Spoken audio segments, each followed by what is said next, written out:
Hello students, welcome to my YouTube channel. Then student, today we will discuss about the next colligative property, which is osmotic pressure of class +2 chemistry. Then what is osmotic pressure?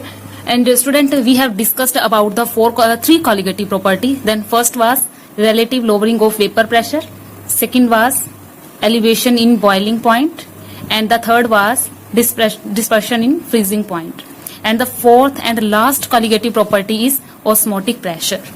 ठीक है, before understanding osmotic pressure we will discuss about what is osmotic. Okay, तो इस video में हम osmotic pressure के बारे में पढ़ेंगे. तो ऑस्मोटिक प्रेशर पे जाने से पहले हम कुछ डेफिनेशंस की बात करेंगे स्टूडेंट्स. इसका मैथमेटिकली कॉन्सेप्ट समझाने से पहले मैं आपको कुछ डेफिनेशंस बताऊंगी. तो सबसे पहले डेफिनेशन जो आएगी आपकी वो होगी सेमी परमिएबल मेम्ब्रेन.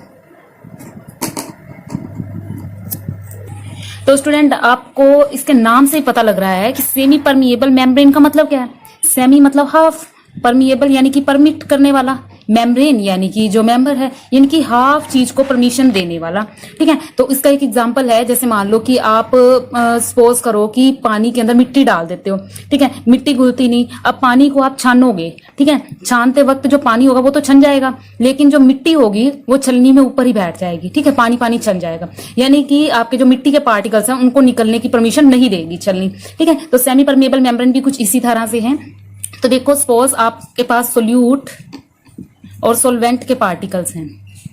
ठीक है, सोल्यूट और सोलवेंट के पार्टिकल्स. स्टूडेंट, ये याद रखना कि क्वांटिटी जो कम होती है वो सोल्यूट की होती है ना, सोल्यूट की क्वांटिटी कम होती है, लेकिन जो साइज होता है ना स्टूडेंट, याद रखना, अपने माइंड में बिठा लो, वो सोल्यूट का बड़ा होता है. सोल्यूट हमेशा बिग साइज के होते हैं और सोलवेंट कैसा होता है, स्मॉल साइज का होता है. ठीक है, तो मैं इसके लिए एग्जांपल बता देती हूँ. जैसे आपका वाटर है, यहाँ पर ये तो है आपका सोलवेंट, सोलवेंट. इसके अंदर जो डस्ट पार्टिकल यानी कि ये जो मिट्टी और रेत है वो जो नीचे बैठी हुई है वो क्या है, सोल्यूट. अब पानी का साइज तो इतना है कि वो बाहर निकल जाएगा, छलनी वगैरह में से, छोटे कणों में से, छेद में से निकल जाएगा, लेकिन जो आपके सोल्यूट के पार्टिकल यानी मिट्टी के पार्टिकल वो नहीं निकलेंगे. तो एक ऐसा मेम्ब्रेन जो इस पानी को अपने में से निकलने दे, अलो कर दे, लेकिन ये डस्ट पार्टिकल को वहीं पे रोक ले. ठीक है, उसको बोलते हैं सेमी परमिएबल मेम्ब्रेन. क्या कहते हैं इसको? पार्चमेंट पेपर भी आपने सुना होगा. सेमी परमिएबल मेम्ब्रेन में पार्चमेंट पेपर आता है.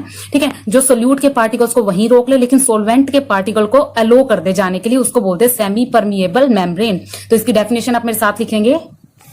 तो बच्चे, डेफिनेशन नोट करो. Semi permeable membrane which allows only the movement of solvent particle and not the solute through it. For example parchment paper या सेलफोन पेपर. तो ये इसके एग्जाम्पल्स हैं स्टूडेंट्स. ठीक है, तो आगे जो हम इसको पढ़ेंगे, जो सोल्यूट के पार्टिकल हैं वो बिगर होते हैं, ये भी आप लिख लेना. ठीक है, तो क्वांटिटी में बेशक से सोल्यूट कम होते हैं, लेकिन साइज में हमेशा सोल्यूट बड़े होते हैं एज कंपेयर टू सॉल्वेंट.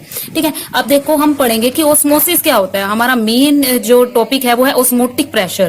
ठीक है, ऑस्मोसिस क्या होता है. तो स्टूडेंट देखो, मैं अभी आपको एक डायग्राम से सब कुछ बताऊंगी. ऑस्मोसिस क्या होता है, ऑस्मोटिक प्रेशर क्या होता है, और एक और डेफिनेशन है इसमें, रिवर्स ऑस्मोटिक प्रेशर क्या होता है. उससे पहले आप इस डायग्राम को बड़े ध्यान से समझना स्टूडेंट. अब आपको ये पता लग गया सेमी परमिएबल मेम्ब्रेन क्या होता है, बस उसी का ही गेम है सारा, और कोई गेम नहीं है इसमें. तो देखो स्टूडेंट, मैंने एक बीकर लिया यहाँ पे. ठीक है, इस बीकर के अंदर मैंने स्टूडेंट यहाँ पर एक पार्चमेंट पेपर लगा दिया, यानी कि सेमी परमिएबल मेम्ब्रेन को यहाँ पर मैंने लगा दिया. तो देखो स्टूडेंट, बड़े ध्यान से समझना. इस साइड में बिल्कुल प्योर वाटर जो है वो डाल देती हूँ. मैंने क्या किया स्टूडेंट, यहाँ बिल्कुल प्योर मैंने सोलवेंट डाल दिया. ठीक है, प्योर सोलवेंट की फॉर्म में मैंने यहाँ बिल्कुल प्योर वाटर डाल दिया.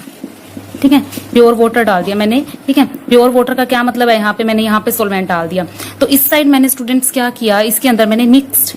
ठीक है, प्योर नहीं है जो सोल्यूट की फॉर्म में है और सोलवेंट की फॉर्म में है, यानी कि दोनों चीजों को मिला के सोल्यूट प्लस सोलवेंट.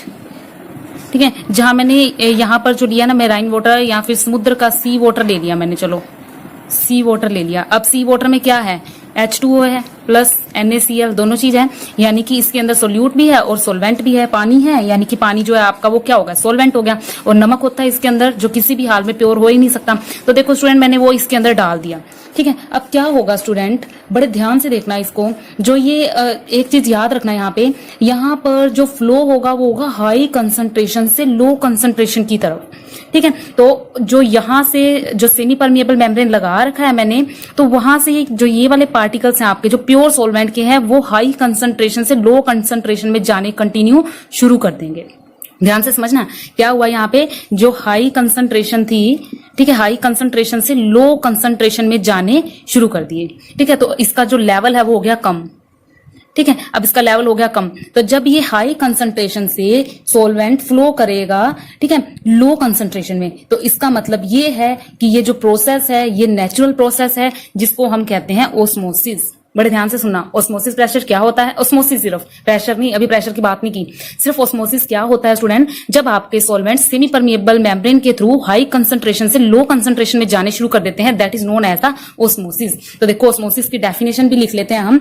तो इसकी डेफिनेशन क्या बनेगी, solvent flow from high concentration, बेटा साथ साथ नोट करो मेरे, कंसंट्रेशन टू, बहुत इंपॉर्टेंट टॉपिक है ये, low concentration by means of semi permeable membrane।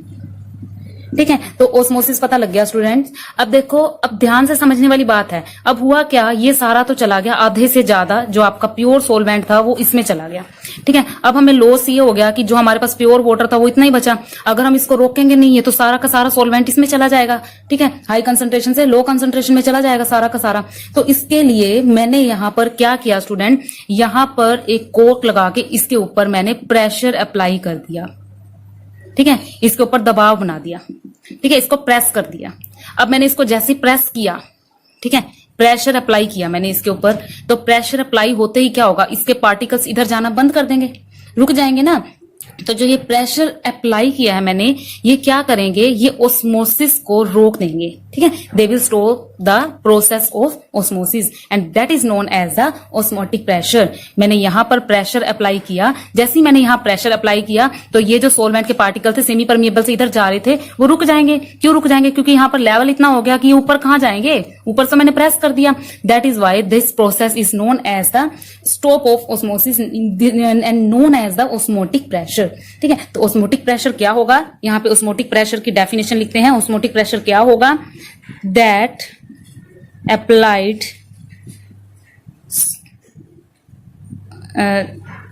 applied pressure on osmosis process, then it will stop, is called osmotic pressure. ठीक है, जो इस प्रोसेस को रोक देगा उसको बोलते हैं ऑस्मोटिक प्रेशर, और इसको पाई से डिनोट करते हैं स्टूडेंट। ठीक है, और ये जब प्रेशर पाई यानी कि ऑस्मोटिक प्रेशर तब होगा जब मैं प्रेशर अप्लाई करूंगी। ठीक है, तो P इज इक्वल टू पाई, इसको मैं लिख सकती हूँ मैथमेटिकली। ठीक है, अब देखो स्टूडेंट, अब क्या होगा, सोल्यूशन में इतना मैंने प्रेशर डाला कि सोलवेंट का बहाव जो था सोल्यूशन में जाने से रुक जाएगा। ठीक है, तो वो तो हो गया हमारा कि ऑस्मोटिक प्रेशर। ठीक है, लेकिन अगर मैं ज्यादा प्रेशर डालती हूँ इसके ऊपर और ज्यादा प्रेशर लगाती हूँ तो क्या होगा, सॉल्यूशन में से, ये सॉल्यूशन है ना पूरा, सॉल्यूशन में से क्या होगा, सोलवेंट जो है वो वापिस जाना शुरू कर देगा क्योंकि उसको जगह ही नहीं मिली, वो बाहर तो जा नहीं सकता, सेमी परमिएबल मेम्ब्रेन यहीं पे है, तो सोल्यूट तो यहीं रह जाएंगे। जो इसके अंदर जो सोलवेंट थे वो वापिस जाना शुरू कर देंगे। कहां से कहां की तरफ, ध्यान रखो, ये था हाई कंसंट्रेशन से लो कंसंट्रेशन पे, लेकिन यहां पर क्या होगा, लो कंसंट्रेशन से हाई कंसंट्रेशन में जाना शुरू कर देंगे। जब हाई कंसंट्रेशन से लो कंसंट्रेशन पे गए थे वो थे हमारे ओस्मोसिस, लेकिन जब लो कंसंट्रेशन से हाई कंसंट्रेशन में गए that is known as a RO. जी हाँ, मैं वही आरओ की बात कर रही हूँ जो आपके घर पे भी लगा हुआ है। That is known as a reverse osmosis process. ठीक है, रिवर्स हो गया ओस्मोसिस के।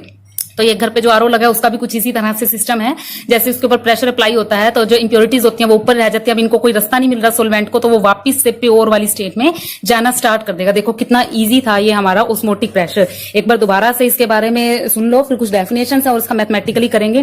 देखो ध्यान से सुनो, सबसे पहले सेमी परमिएबल मेम्ब्रेन जो खुद में से सोलवेंट के पार्टिकल्स को निकलने दे लेकिन इम्प्योर यानी कि सोल्यूट को ना निकलने दे, वो सेमी परमिएबल मेम्ब्रेन है।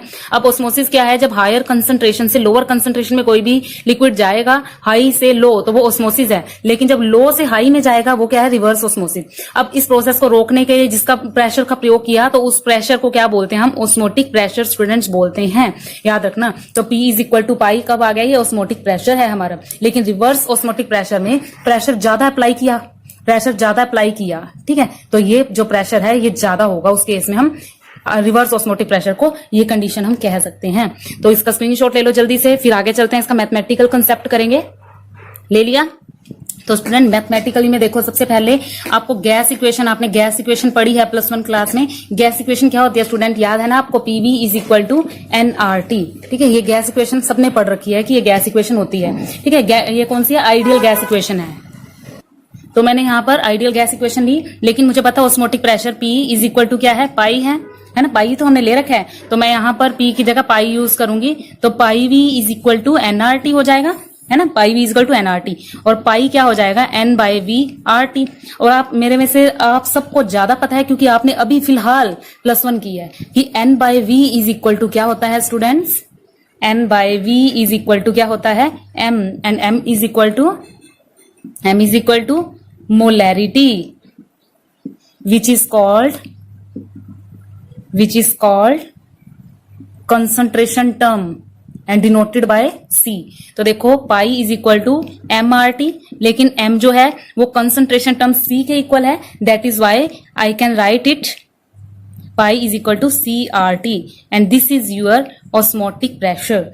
Okay, where R is equal to gas constant, and T is equal to temperature, and C is equal to concentration term of molarity।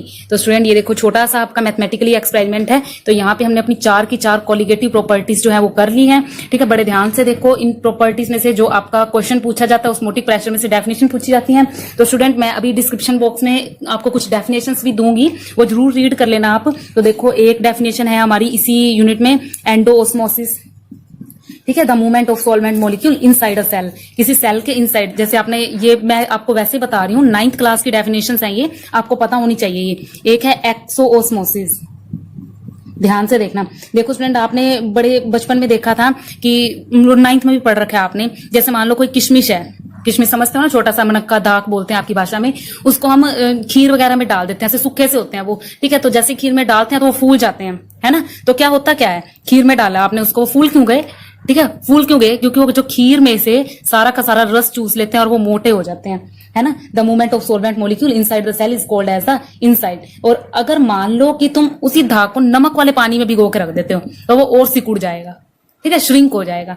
तो ऐसे प्रोसेस एक्सो और एंडोऑस्मोसिस कहलाते हैं। 9th क्लास का लेक्चर है student, ये बड़े ध्यान से देखना। ये 2 डेफिनेशंस हैं, मैं आपको डिस्क्रिप्शन बॉक्स में ना सारी की सारी डेफिनेशंस दूंगी। इसके साथ साथ आइसोटोनिक सोल्यूशन क्या होते हैं, हाइपोटोनिक सोल्यूशन क्या होते हैं, हाइपरटोनिक सोल्यूशन क्या होते हैं, ठीक है, और रिवर्स ऑस्मोसिस तो हमने पढ़ ही लिया है। तो ये कुछ डेफिनेशंस हैं स्टूडेंट, जो आपके ध्यान में रखने के लिए हैं, क्योंकि इन डेफिनेशन में से ज्यादा पूछ लिया जाता है। तो अब हमारी कोलिगेटिव प्रॉपर्टी फिनिश हो गई है। ठीक है, अब एक टॉपिक बचा है हमारा, वो टॉपिक हम नेक्स्ट वीडियो में करेंगे। उसके बाद हल्की फुल्की जो प्रॉब्लम है इस यूनिट की वो करेंगे, और उसके बाद हम न्यूमेरिकल करेंगे। Thank you.